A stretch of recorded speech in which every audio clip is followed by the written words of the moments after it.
Place the motor force bar against the bar slot interval.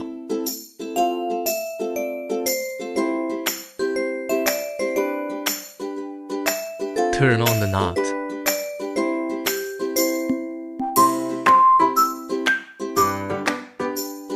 Plug in the adapter and connect the power supply.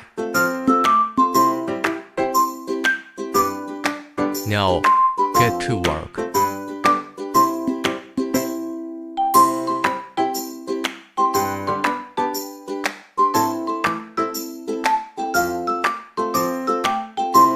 This can be adjusted with 6 speeds to press at different thicknesses of clay.